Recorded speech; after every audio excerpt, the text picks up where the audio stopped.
Hello बच्चों, नमस्कार। मैं हूं नारायण पटेल आपके अपने चैनल पर। आज हम यहां पर आपको हल कराने वाले हैं उत्तर प्रदेश सैनिक स्कूल प्रवेश परीक्षा, जो कि आपकी 15 जनवरी 2023 को अभी अभी संपन्न हुई है। तो इसके गणित का हम पूरा 100 प्रश्न है, उनको हम आंसर आपको सबसे पहले बता दें और उसके बाद फिर मैं इनको हल कराऊंगा। देखिए, सबसे पहला प्रश्न, 1 लीटर पेट्रोल की कीमत 82 रुपये है। अगर किसी के पास 500 रुपये है तो कितना लीटर पेट्रोल खरीद सकता है? तो इसमें आ जाएगा बच्चों 6 लीटर। ठीक है। अगर मैं अगले प्रश्न की बात करूं तो अगला प्रश्न है, फुटबॉल के एक खेल में 90 मिनट का समय होता है और आधे समय में 15 मिनट का ब्रेक होता है। यदि एक फुटबॉल मैच दोपहर 3:25 पर शुरू हुआ तो यह मैच कब खत्म होगा? तो यह खत्म होगा 5:10 पर। चलिए अगला सवाल देख लेते हैं। और अगला प्रश्न आपका पूछा जा रहा है, एक किताब की कीमत 124 रुपये, अरुण ऐसी 21 किताबें खरीदेगा तो कितना रुपए होगा? 2610। अगला है, एक माली ने चीड़ के 525 पेड़ खरीदे, वह प्रत्येक कतार में आपके 15 पेड़ लगाना चाहता है, तो वो कितनी कतारें लगा सकता है? तो इसमें आपकी बनेगी 35 कतारें। ठीक है बच्चों। अब अगला है प्रश्न आपका, दो संख्याओं का गुणनफल 10,800 है। यदि एक संख्या 90 हो तो दूसरी संख्या क्या होगी? तो दूसरी संख्या होगी 120। प्रश्न संख्या 106, मैं एक अभाज्य संख्या हूँ। यदि मुझसे एक घटाएं तो मैं 9 से विभाजित हो जाऊं, मैं संख्या कौन हूं? तो वो 19 होगी। ठीक है। तो यहाँ से 19 पे आप टिक कर लीजिएगा। अगला प्रश्न है, 80,80,81,000 का अंक है, यानी कौन सा है? तो यहाँ पर 107 का आपका ये हो जाएगा सी वाला ऑप्शन। देखिए, सी वाला लगा लीजिएगा। अगला 108 है, किस राशि का 25% 75 है? तो ये हो जाएगा बच्चों 300। ठीक है। चलिए बढ़ते हैं अगले प्रश्न पर। अगला प्रश्न है कि 3:10 में घड़ी की सुइयां क्या बनाएंगी? तो ये बनाती हैं सदैव न्यून कोण। अगला है, एक बहुभुज। तो एक जो बहुभुज होता है उसमें क्या होता है? सरल भुजाओं से बनी, ये कई सरल भुजाओं से बनी बंद आकृति, यानी ऑप्शन ए वाला यहाँ से आप लोग सही कर लीजिएगा। रही बात 111 की, तो ये पूछ रहा है कि 10 लाख के पूर्ववर्ती और उत्तरवर्ती का अंतर कितना होगा? तो ठीक, ये अंतर सदैव 2 रहता है। बढ़ते हैं अगले प्रश्न पर। 112 में आपसे पूछ रहा है, 1 ट्रिलियन में कितने शून्य होते हैं? तो ये होते हैं 12 बच्चों। ठीक है। 13वां है, नीचे दी गई आकृति में कितने विकर्ण बनेंगे? ये बनेंगे 5 विकर्ण। ठीक है। अगला देखिए 114। तो 114 में दिया है, एक डिवाइडर के चित्र में कितनी सममित रेखाएं बन सकती? तो इससे आपकी बन जाएगी सममित रेखा 1। ठीक है। अगला प्रश्न है, एक व्यापारी ने एक कुर्सी 90 रुपये में खरीदी और उसे 95 रुपये में खरीदा और परिवहन पर 20 रुपये खर्च किए। सौदे में उसे कितनी हानि हुई? तो ये हानि आपकी 25 यहाँ से आ जाएगी, आप लोग देख लीजिएगा। अगला प्रश्न है, 21 सैकड़ा 35 दहाई और 4 इकाई किसके बराबर है? तो ऑप्शन बी हो जाएगा 24 54। ठीक है। चलिए अगला प्रश्न है, 117, निम्नलिखित में से किस संख्या के अंक 1 का स्थानीय मान 10 है? तो इसमें वो संख्या आपको बतानी है ढूंढ करके, कौन सी होगी? तो ये हो जाएगी सी 5019। चलिए आगे बढ़ते हैं। पूछ रहा है, इनमें से कौन सी संख्या 334 और 364 के मध्य आती है? तो जब आप इनको सजाएंगे और इसको देखेंगे तो 349 आपकी मिल जाएगी। अगला है, अनु कहती है कि मेरा जन्मदिन 30 दिन पहले हुआ था, लेकिन मैं छुट्टी पर थी, इसलिए मैं परसों जन्मदिवस की पार्टी दे रही हूँ। यदि अनु का जन्मदिवस की पार्टी शनिवार को है तो उसका जन्मदिन किस दिन हुआ था? यहाँ से आप इसका जन्मदिन निकाल लीजिएगा। तो ये मुझे लगता है मंगलवार आएगा। ठीक है।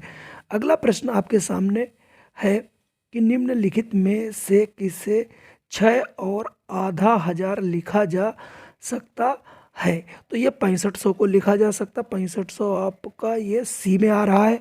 10 और 5 का सबसे छोटा सामान्य गुणक 10 और 5 का, तो इसका मतलब आपका स्मॉलेस्ट कॉमन मल्टीपल पूछ रहा है तो ये आपका हो जाएगा 5। ठीक है, चलिए बढ़ते हैं अगले प्रश्न पर। एक बड़ी सी आपको संख्या दी गई, इसमें 6 के स्थानीय मानों का गुणनफल निकाल करके 100 से विभाजित करेंगे तो का कितना आएगा, ये आ जाएगा बच्चों 3600। आप लोग जरूर करिएगा 123 में। यदि आप 1 से 100 की सभी पूर्ण संख्याओं को लिख दें तो 2 अंक कितनी बार आता है, तो ये 20 बार आता है, यानी 2 जो नंबर है वो 20 बार आता है। इसे भी आप लोग जरूर गिन के देखिएगा 1 से 100 तक गिनतियों में। 16 और 73 का महत्तम समापवर्त कितना होगा, तो 16 और 73 किसी से नहीं कटता तो एक ही हो जाएगा। निम्नलिखित में कौन सी भिन्न सबसे बड़ी है, 29 बचे 25, सबसे यहाँ पर बड़ी भिन्न होगी। 136 में 33 इंटू 3 प्लस 3 भाग 3 बराबर कितना होगा, 100 के बराबर होगा। अगला पूछा जा रहा है किसी भी संख्या का सबसे बड़ा गुणक क्या होता है, तो गुणनखंड उसका जो सबसे बड़ा स्वयं संख्या ही होती है। चलिए बढ़ते हैं अगले प्रश्न पर। अगला 10,000 से 100 कम होने वाली संख्या कौन सी होगी, तो ये हमारी हो जाएगी 9,900 यानी बी। फिर है 672 विभाज्य किससे, इन सभी से। जब आप देखोगे तो ये सभी संख्या जितनी उपरोक्त दी गई इन सभी से विभक्त हो रही होगी। निम्नलिखित में से कौन सा सहअभाज्य संख्या है, तो इसमें आपको सहअभाज्य संख्या निकाल के देखनी है। तो 7 और 17 सहअभाज्य निकलेगी। अगला प्रश्न पूछ रहा है यहाँ पर कि दिए में लुप्त संख्या ज्ञात करो जो 11 से विभक्त हो, तो 11 से विभक्त होने के लिए यहाँ पर 2 होना पड़ेगा। ठीक, अगला पूछ रहा है ये वैल्यू रखनी है, तो वैल्यू जब रखोगे तो -13 ये हल करके आती है। फिर इतने में से इसको घटाना, जैसे इसको आप घटाओगे तो घटाने पर यह संख्या आपको -3a + b + 4c यानी सी वाला जो है ऑप्शन आपका बिल्कुल सही होगा। चलिए बढ़ते हैं अगले प्रश्न पर। 10 के कितने गुणक होंगे, तो किसी भी संख्या के अनंत गुणक हुआ करते हैं। ठीक है, अगले बार 0 को छोड़ करके 135 जो है 3/8 किस बराबर कितना प्रतिशत होगा, तो इसका प्रतिशत जब आप निकालोगे तो 37 सही 1/2 निकल के आएगा। अगर मैं बात करूं 136 की, 36 में पूछ रहा 65, 43, 210 प्राप्त करने के लिए 7 अंकों की सबसे बड़ी संख्या में क्या घटाया जाना चाहिए, तो ये घटाया जाना चाहिए आपका डी वाला 34,56,789। ठीक है, अगला प्रश्न देखिए।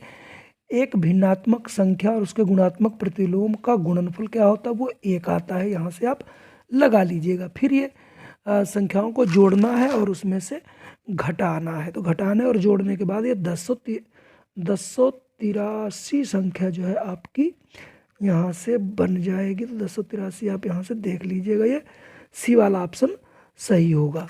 अगला है 480 किताबों को बक्सों के पैक में किया जाना। यदि बक्से में 24 किताबें आती हैं तो कितने, 24 दूना 48 यानी 20 बक्सों की आवश्यकता यहाँ पे होगी। चलिए बढ़ते हैं अगले प्रश्न। और 24 का महत्तम समापवर्त तक 12 ही आएगा। सबसे छोटी अभाज्य संख्या 2 ही आएगी, ये सभी को पता है। और 142 में देख लीजिए, एक ट्रेन दोपहर 12:05 पर शहर पी से निकलती, वो शहर क्यू तक पहुंचने में 1 घंटा 42 मिनट का समय लगता है, तो वो आपकी कब पहुंचेगी, तो वो दोपहर को 1:47 यानी बी वाले में पहुंचेगी। और चतुर्भुज के सभी कोण कितने होते हैं, 360 डिग्री के होते हैं। अगला आपको दिया गया है कि एक त्रिभुज जिसका ए कोण 30 बी 60 है, तो त्रिभुज कैसा होगा, तो वो समकोण त्रिभुज हो जाएगा। ठीक है, निम्न में से कौन सा त्रिभुज बनाया जा सकता है, क्योंकि त्रिभुज के तीनों का कोण जो 180 अंश होता है ये केवल डी में मिल रहा है, तो इसका मतलब यहाँ से डी वाला आंसर सही होगा।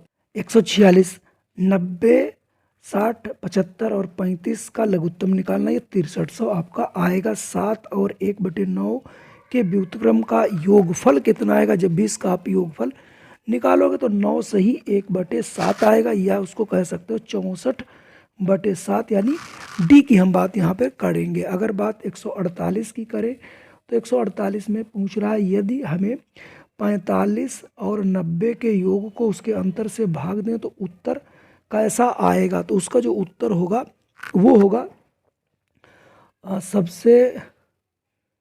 सबसे छोटी नहीं आएगा, सबसे छोटी विषम अभाज्य संख्या, सबसे छोटी अभाज्य संख्या सबसे छोटी नहीं, सबसे छोटी विषम अभाज्य संख्या ये, ठीक है। तो यहाँ से ऑप्शन आप सी वाला चूज कर लीजिएगा। अंजू ने गणित में परीक्षा में 60 में से 39 अंक प्राप्त किए हुआ अंकों का प्रतिशत क्या है? जब इसका प्रतिशत आप निकालोगे 65% आपको मिलेगा। अगला प्रश्न आपसे पूछ रहा था 150, 90, 96 और 10 का महत्तम समापवर्तक क्या होगा? 2 निकल के आ जाएगा। एक वर्गाकार बोर्ड का परिमाप 360 सेंटीमीटर, तो इसका क्षेत्रफल कितना आ जाएगा? 8100 आ जाएगा बच्चों।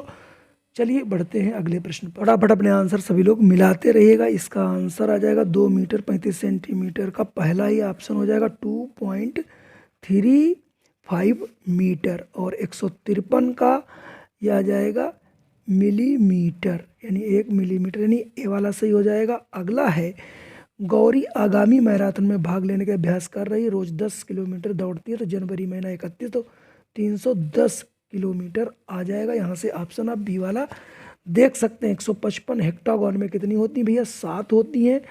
चलिए आगे बढ़ते हैं। अब दिए गए बिंदु में दी गई सरल रेखा पर कितनी लंबाई खींची जा सकती है? अनंत खींची जा सकती हैं। अगला है 157 एक त्रिभुज की भुजा 10, 12 और 13, तो त्रिभुज कैसा होगा? सदैव समकोण त्रिभुज ही बनेगा। चलिए बढ़ते हैं अगले प्रश्न पर। एक दर्जन में 12 इकाइयाँ होती हैं, तो 7044 में कितने दर्जन बनेंगे? तो आप जब इसको भाग करेंगे 12 से तो 587 आएगा। 587 ये बी वाला ऑप्शन बन जाएगा। समकोण त्रिभुज का 3/5 का पूरक क्या होगा? जब आप इसका पूरक निकालेंगे तो 126 आ जाएगा, यानी ऑप्शन सी की बात कर रहा है। और अगला प्रश्न है, यदि 8 आदमी किसी काम को 15 दिन में कर सकते हैं, तो 20 आदमी उस काम को कितने दिन में कर लेंगे? तो ये कर लेंगे साहब 6 दिन में। तो ऑप्शन यहाँ से सी वाला सही हो जाएगा। अगला प्रश्न निम्नलिखित जुड़वा पूछ रहा है, जुड़वा अभाज्य, ठीक है ना, प्राइम आपकी जो है ट्विंस प्राइम पूछ रहा, तो ट्विंस प्राइम यहाँ पर 12, 11 और 13, यानी ये सी वाला प्रश्न हो जाएगा। चलिए बढ़ते हैं अगले प्रश्न पर। अगला प्रश्न देखिए, दहाइयाँ 1 करोड़ बनाती है, तो दहाई जो है 1 करोड़ कितने? 10 लाख के बराबर जो होता है उसको ये बना पाएगा। तो जो इसमें 10 लाख हो आंसर, उसे आप निकाल के कर लीजिएगा, यानी इसका मुझे लगता है ऑप्शन डी वाला जो है बन जाएगा, ठीक है। तो अब 10 लाख यहाँ से आएगा, वो ध्यान रखिएगा। और 161 में बता ही चुका हूँ, 162, 163 देखिए कि समतुल्य होगा। समतुल्य का मतलब बराबर होना चाहिए, बराबर जो है ये तो नहीं आ रहा है यहाँ से बराबर। अगला आप देखिए 163 में आप देखिए सी वाला, देखिए इसके बराबर आ रहा है, क्योंकि उसके आगे 0 आप बढ़ा लेंगे उसका कोई फर्क नहीं पड़ेगा, ठीक है। चलिए बढ़ते हैं अगले प्रश्न पर। चलिए आरोही श्रेणी इसमें लगानी, तो आरोही श्रेणी जो है बी वाली हो जाएगी। 1 करोड़ का पूर्ववर्ती, यानी ये घटा देंगे तो ये 99,99,999 बनेगा, यानी ऑप्शन ए वाला यहाँ से कर लीजिएगा। अगला 166 की भागफल 700 और शेषफल 48 प्राप्त करने के लिए किस संख्या को 100 से विभाजित करना पड़ेगा? तो ये संख्या जो आपकी होगी वो हो जाएगी 70,048, यानी ये ऑप्शन बी की बात कर रहा है, ठीक है। कोण के कौन भाग होते हैं? उसमें आर्म्स होते हैं और शीर्ष होते हैं, भुजाएं और शीर्ष होते हैं किसी भी कोण में। हम आगे जरूर डिस्कस करेंगे। वृत्त के चारों घूमती है तो इसको क्या कहते हैं? परिधि कहते हैं बच्चों। एक रेखाखंड क्या होता है? एक रेखाखंड की एक निश्चित लंबाई होती है, क्योंकि रेखाखंड की जो है सदैव निश्चित लंबाई हुआ करती है। चलिए बढ़ते हैं अगले प्रश्न। अगला प्रश्न है, निम्नलिखित विकल्पों में किस त्रिभुज की रचना संभव नहीं है? तो रचना संभव नहीं हो पाएगी यहाँ से बी वाले की। 40% का सबसे छोटा भिन्न क्या होगा? 40% सरल करेंगे तो 2/5 बच्चों आ जाएगा। ऐसे ही 30 किलोग्राम का 25% अगर आप निकालोगे तो 7.5 किलो निकलेगा, यानी 7.5 निकलेगा। अगला प्रश्न है, एक दर्जन अंडे 18 रुपये में खरीदते हैं और 1 रुपये 80 पैसे में प्रति बेचा जाए तो लाभ होगा हानि? सदैव लाभ ही होगा, और 3 रुपये 60 पैसे का उसको लाभ मिलेगा। अगर बात करें हम लाभ या हानि की गणना सदैव किस पर की जाती है? तो ये सदैव भैया की जाती है आपकी क्रय मूल्य पर। इसे आप बिल्कुल याद रखिए, जब भी पढ़ेंगे तो जरूर ये मिलेगा। सबसे छोटी संयुक्त संख्या कौन है जिसके कम से कम 3 गुणनखंड वो 4 होती है?